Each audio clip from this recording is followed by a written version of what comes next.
Welcome back, everyone. Today we're diving into a case that's both tragic and fascinating. The unsolved 1946 murder of 12-year-old Muriel Drinkwater in Wales. Yeah, this case has really stuck with people. And for good reason. It's one of the UK's oldest cold cases, and get this, it potentially involves the oldest DNA sample ever successfully extracted in a murder investigation. It's amazing what science can do these days. It gives me chills just thinking about it. Our main source for this deep dive is a we.txt article called The Murder of Muriel Drinkwater, and let me tell you, it's a real page-turner. Buckle up, folks. This one's a roller coaster. So let's set the scene. It's 1946, post-war Britain, and Muriel lives with her family on a farm called Tyledhu Farm in a small village called Pelargir near Swansea in Wales. Life back then, it was a completely different world, right? Oh yeah, totally different. Close-knit communities, rural life. Can you imagine the impact a crime like this had on a village like that? Oh, devastating. Absolutely devastating. Now, the day Muriel disappeared, June 27, 1946, seemed like any other day. She took the bus home from Gowerton Grammar School. But here's the thing. Her route home took her through a wooded area. Kind of like a shortcut, right? Through the woods. Right, a path that unfortunately becomes a really, really important part of this story. It's almost like something out of a dark fairy tale, you know? The article mentions that Muriel's mother actually saw her daughter entering the woods, but she never saw her come out the other side. And to make it even more eerie, the last known sighting of Muriel was by a 13-year-old boy named Hubert Hoyles. Oh, wow. A teenager.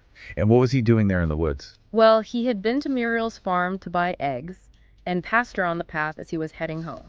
It's just heartbreaking to think about what must have been going through her family's minds as the hours passed and Muriel didn't come home. The next day, her body was found. I can't even imagine. Where did they find her? In the woods. She had been raped, bludgeoned, and shot. Twice in the chest. Oh my gosh. That's horrible. With what kind of gun? A Colt .45 pistol. They actually found the murder weapon. They did. 2 days later, it was a World War I era Colt .45. Wow. A relic of war used in such a horrific crime. It's just chilling. It really is. And there's one more detail that's pretty strange, actually. Okay, what is it? This specific pistol, the one they found, had a modification. A perspex modification to the wooden stocks. What does that even mean? Does that tell us anything about the killer?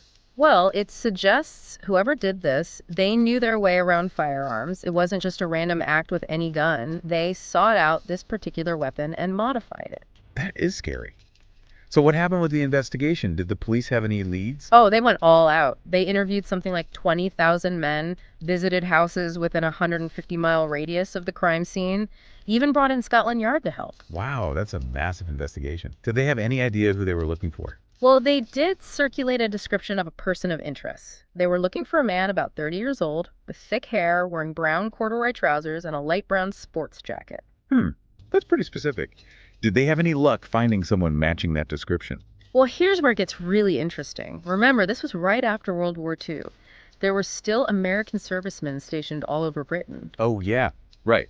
So were they thinking maybe an American serviceman might be involved? It's possible. They actually made a public appeal for information, all the way in America, thinking maybe the Colt .45 was brought over from the U.S. or sold by a serviceman. Wow. An international investigation. That adds a whole other layer of complexity to this case. Absolutely. And it's hard to imagine how challenging that must have been back then, with communication and travel being so much more difficult. So before we get into what reignited this investigation decades later, can we talk about the impact this had on the community? Oh, yeah. The article talks about how Muriel's funeral, over 3,000 people showed up. Can you imagine? That's incredible. It really shows how deeply this tragedy affected everyone. It's a sobering reminder that behind every cold case, there are real people whose lives are shattered, families left with unanswered questions, and a community forever scarred by this unsolved crime. And this is just the beginning. Wait till you hear what happens when advancements in DNA technology enter the picture. Ooh, the plot thickens. I can't wait to hear what happens next. So decades pass, and then what? DNA technology enters the picture. Exactly. Fast forward to 2003, they reopen the case. Wow. So they're thinking, finally, we might have the tools to crack this thing. Right. Initially, they're all about the gun. The Colt .45, Yeah. hoping for a DNA sample, a magic bullet to lead them straight to the killer. Makes sense. Did they get anything from it? Sadly, no. Yeah. Seems like it had been handled by too many people over the years. Oh, man. What a bummer. So any DNA was probably just, like, gone. Pretty much. It was a major setback, but it wasn't the end of the road. Okay, good. There's more to the story then. Spill the tea. Remember how we talked about how important it is to preserve evidence, even in cases that seem impossible to solve? Yeah, you never know what might become important later on. This is where it pays off big time. Yeah. Get this. In 2008, a team of retired detectives. Retired detectives. Like the real-life cold case squad. Yep. Those folks who just can't let a case go. They make an incredible discovery. What did they find? They find Muriel's clothes, just tucked away in storage. No way. After all those years. Seriously. That's Mhm. wild. I know, right? Her clothes were carefully wrapped up in a paper bag, her blue coat, her underwear, her school uniform. And on the back of her coat, guess what they find? What? A clue. A faded semen stain circled in yellow crayon. Ooh, that's crazy. Like something you'd see on TV? But would a stain that old even have any usable DNA? It was long shot for sure. But you know what? They managed to extract a DNA profile from that stain, Seriously. That's amazing. potentially making it the oldest successful extraction for a murder case worldwide. Mind-blowing. So Well- they run it through the system and get a hit? Unfortunately, no direct match. But they had another trick up their sleeve. They used this technique called YSTR. YSTR. That sounds complicated. Break it down for me. Basically, it lets investigators search for potential relatives of the suspect in the DNA database, even if the suspect themselves aren't in there. So even without a direct hit, it could still lead them to the killer. Exactly. It's a powerful tool. Okay, so this DNA breakthrough, it's huge, right? Did it change things for the investigation? You remember Hubert Hoyles, that young boy who was the last one to see Muriel alive? Yeah, the one who was buying eggs? Well, this DNA evidence completely cleared him. He had lived for decades under suspicion. Oh my gosh. Think about the weight lifted off his shoulders. But if the killer wasn't in the database, where do they go from there? Investigators started looking into possible connections to other unsolved murders around the same time. Like a serial killer. Ooh, this is getting spooky. Specifically, they looked into the murder of 11-year-old Sheila Martin, which happened just 10 days after Muriel's death. Wow, 10 days. That's way too close for comfort. Were there any similarities between the cases? Both girls were murdered in woods near their homes. A chilling pattern. So they're thinking maybe the same person did both. Do they have any suspects? There was one name that kept popping up, a guy named Harold Jones. Who's Harold Jones? He was a notorious child murderer, already convicted of other crimes. Oh, wow. So a known offender. Did they think he was responsible for Muriel and Sheila's deaths, too? It was a strong theory, but in 2019, they got the results back from comparing his DNA to the sample from Muriel's coat. Harold Jones was categorically excluded as Muriel's killer. Oh, man. Back to square one. Not quite. Hang on, this is where things take a wild turn. Okay, wait on me. In 2020, there was this BBC documentary called Darkland, Hunting the Killers, and it brought a brand new suspect to light. Ooh, a new suspect. Who? A man named Ronnie Harries. Okay, I've never heard that name before. Who was he? He was a convicted double murderer who was hanged back in 1954. Wait, so we're talking about a guy who was already executed for other murders. The really crazy thing is, the documentary uncovered a connection between him and Muriel. What kind of connection? Ronnie Harries was actually employed by Muriel's father at the time of her death. What? No way. Are you serious? So someone who worked for her father could be the killer. This is insane. It's a truly shocking twist, isn't it? You never know where the truth might be hiding. Okay, I'm still reeling from that revelation. It's like a bombshell just dropped. It's a lot to take in, for sure, to think that the killer might have been someone so close to the family all along. Right. So what do we know about this Ronnie Harries guy?